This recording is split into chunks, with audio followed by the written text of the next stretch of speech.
ការពីប្រហែលថ្ងៃមុនខ្ញុំបាន post ថាបើសិនជាបងប្អូនខ្មែរដែលមានដំណាំដាំដុះឬមួយក៏សិប្បកម្មឬមួយក៏អ្វីក៏ដោយដែលជារបស់ខ្មែរអាចតាក់ទងមកខ្ញុំបានខ្ញុំនឹងចុះទៅថតដល់ទីតាំងថ្ងៃនេះពួកខ្ញុំក៏បានចុះមកដល់ភូមិព្រះពលាស្រុកស្រីសុភ័ណ្ឌខេត្តបន្ទាយមានជ័យចាហើយទីនេះគឺជាកន្លែងធ្វើនំបញ្ចុកអាចនិយាយបានថាជាសិប្បកម្មមួយពីព្រោះថាមានបងប្អូនខ្មែរយើងច្រើនមែនតែនចាមកជាលក្ខណៈភូមិតែម្ដងតាមការសាកសួរផ្លូវការពេកទេចាខ្ញុំបានសួរគាត់ថាការពីដើមឡើយគឺគាត់ធ្វើលក្ខណៈគ្រួសារទេចាតែដល់ពេលដល់អាជីវកម្មរបស់គាត់រៀងរីកចម្រើនទៅមុខមានការគ្រប់គ្រងខ្លាំងគាត់ក៏បានពង្រីកខ្លួនឲ្យកាន់តែធំជាងមុនហើយក៏បានជួយសម្រួលទៅដល់ជីវភាពបងប្អូននៅក្នុងភូមិនោះដែរហើយការធ្វើនំបញ្ចុកនេះគឺលក្ខណៈតជំនាន់ចាដោយសារតែគាត់បានប្រាប់ថាតាមពិតការធ្វើនំបញ្ចុកហ្នឹងគឺតតាំងពីម្ដាយរបស់គាត់តាំងពីជំនាន់79ចាហើយឥឡូវនេះតមកដល់គាត់បានពង្រីកខ្លួនផ្គត់ផ្គង់នំបញ្ចុកនៅក្នុងខេត្តចាភាគច្រើនគឺអ្នកទិញនំបញ្ចុកគឺយកពីគាត់ហើយបើតាមខ្ញុំដឹងគឺគាត់ចិត្តល្អមែនតើបើប្រាប់គាត់ថាទិញយកទៅវត្តគឺគាត់អត់គិតលុយទៀតណែចិត្តល្អអញ្ចឹងទៀតណាតែអធិស្ឋានបើសិនជាបងប្អូនមើលហើយគិតថាអូ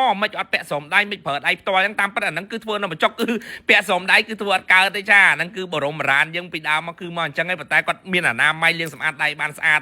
ហើយថ្ងៃនេះគឺពេលដែលខ្ញុំចុះទៅថតគាត់ទទួលបានដិតដល់ស្វាគមន៍យ៉ាងកក់ក្ដៅមែនតើអ្នកទាំងអស់គ្នាត្រៀមនំបញ្ចុកមានតាំងពីសឡខ្មែរសឡការីមានតាំងពីទឹកត្រីផ្អែមហើយអានេះគេហៅថាដូច topping អញ្ចឹងយើងដាក់បន្ថែមរសជាតិបន្លែវិញមានតាំងពីអាស្រស់មានតាំងពីអាស្ងោចាហ៊ីបបោគ្រប់មុខតែម្ដងចាហើយនំបញ្ចុករបស់គាត់អ្នកទាំងអស់គ្នាមើលនេះអូចវាយមួយគឺថាគាត់ចាប់បានស្អាតមែនតើហើយបានញ៉ាំភ្លាមនិយាយពីថាសាច់នំបញ្ចុកឡើងល្មួតជាមួយនឹងទឹកសឡយើងញ៉ាំជាមួយនឹងសឡខ្មែរយ៉ាងមកនិយាយពីថាអូចាប់ជាតិគ្នាសាហាវគ្រាន់តែមើលឃ្លានទៀតទេនេះហើយបងប្អូនដឹងហើយនំបញ្ចុកមិនមែនគ្រាន់តែញ៉ាំជាមួយនឹងទឹកសឡហ្នឹងឯងយើងអាចយកទៅច្នៃដូចជាធ្វើជាម្ហូបឬមួយក៏អាហារសម្រន់ផ្សេងអាចញ៉ាំជាមួយនឹងទឹកត្រីផ្អែមហើយនេះគាត់បានរៀបចំជាមួយនឹងនំបញ្ចុកដែលគាត់និយាយថានឹងគឺគេហៅថា trending នៅក្នុងខេត្តរបស់គាត់ចាដែលគេនិយមអាហ្នឹងគេហៅថាអាហារតាមតំបន់ណាហ្នឹងហើយគឺគាត់ញ៉ាំជាមួយនឹងបន្លែដែលគេស្រោះចឹងទៅហើយគឺអត់មានស្រូបទឹកសឡទេគឺដាក់ជាមួយនឹងអំបិលម្ទេសចាហើយរសជាតិគឺមួយបែបទៅតាមតំបន់ដែលខ្ញុំបានបញ្ជាក់អញ្ចឹងហើយគាត់មានត្រៀមតាំងពីសឡការីដូចខ្ញុំនិយាយចឹងថាថ្ងៃនេះគឺទទួលដិតដល់ស្វាគមន៍កក់ក្ដៅតែម្ដងហើយបើសិនជាបងប្អូននៅក្នុងខេត្តបន្ទាយមានជ័យមានតម្រូវការនំបញ្ចុកណាអាចតាក់ទងជាមួយគាត់បានលេខទូរស័ព្ទគឺខ្ញុំមានដាក់លើនេះហើយជួយគ្រប់គ្រងផលិតផលនិងអ្វីដែលជាស្នាដៃរបស់ខ្មែរយើងចាអរគុណចាមកពេញនិយាយពីស្នាដៃកូនខ្មែរចាគាត់យកមកកូនខ្មែរទីមើលកាមេរ៉ានេះចានេះកូនខ្មែរសុទ្ធតែម្ដងចាសុខសាបងប្អូនជួយ support មីសេរីកូនខ្មែរបងចាបុកហងខលចាយ៉ាគឺកូនខ្មែរបុកទេអូយចាបងជីចាបងជីចូលបងជីចាជាមួយនឹងក្តាមប្រៃគឺទិញពីផ្សារមកប៉ុន្តែដាក់ត្រាំខ្លួនឯងចាលាងសម្អាតយ៉ាងល្អតែលាងញ៉ាំទៅស្និតមាត់ចានេះមើលណែកាច់មកគឺចាណែសុទ្ធតែខ្លាញ់ចឹងតែម្ដងចាអានេះគេហៅថាក្តាមសេកមានសាច់ច្រើនហ្នឹងចាដួសមកតំណងណាចា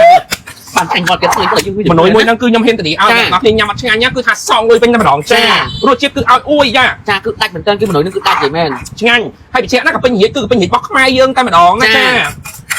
ហើយចាអ៊ូអ្នកនរគ្នាមានតំណងណាចាអូយចាអត់ផងចាបុកកំពេញនិយាយជាមួយនឹងក្តាមប្រៃតានីឲ្យអ្នកទាំងអស់គ្នាញ៉ាំមនុយនេះហើយគឺដឹងតែជាប់ចិត្តតែម្ដងចាឥឡូវយើងចូលមកមុខទៀតចាគឺបុកទំពាំងព្រៃចាទំពាំងព្រៃនេះក៏ដាំនៅខ្មែរដែរចាផលិតផលក្នុងស្រុកចាផលិតផលក្នុងស្រុកចឹងបងប្អូនជួយគ្រប់គ្រងផងចាតានីឲ្យគឺញ៉ាំទៅឆប់ឆ្ងាញ់មែនតើតែម្ដងចានេះគឺយកមកពីខេត្តមណ្ឌលគិរីចាខេត្តឆ្ងាញ់មែនតើដល់នេះហើយទំពាំងមកយើងគឺចិត្តចំណុចតូចៗដើម្បីចូលជាតិតែម្ដងចាហើយយើងលាយជាមួយនឹងល្ហុងខ្លះមកចាសាច់គឺយើងដាក់ជាមួយនឹងក្តាមសេះចាក្តាមសេះនេះក៏បោះប្រជាជនខ្មែរដែរចាមកពីទំនប់លោកចាសបងប្អូនខ្ញុំនេះចាឡងណាស់ក្នុងខាលលោកហោបងជីចូលចាតែប៉ុណ្្នឹងមកជាការស្ដាច់បាត់ឯនេះជាមួយទឹកហុករបស់យើងគឺគ្រឿងដិតឆ្ងាញ់ចាបាច់បុកទេគ្រាន់តែច្បល់ជាតិដែរយ៉ាបុកចឹងមក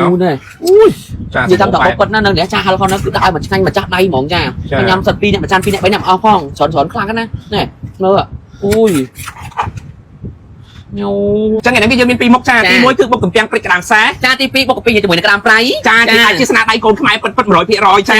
ចឹងបងប្អូនទាំងអស់គ្នាចង់ញ៉ាំជាមួយនឹងគ្រឿងបុកដែលឆ្ងាញ់កុំភ្លេចខលរបស់យើងមាននៅសវណ្ណានៅទូកកក្លើប360នៅខេត្តសៀមរាបនិងនៅសាខាអាយុចឹងបងប្អូននៅសាខាមួយណាអាចចេញទៅបានចាស់ក្នុងតាម app គឺមានគ្រប់ app តែម្ដងចាហាងបើពីម៉ោង2ដល់ម៉ោង9យប់អូយខ្លាំងមែនតើខ្ញុំក៏តំណកឯក្តាមប្រៃចា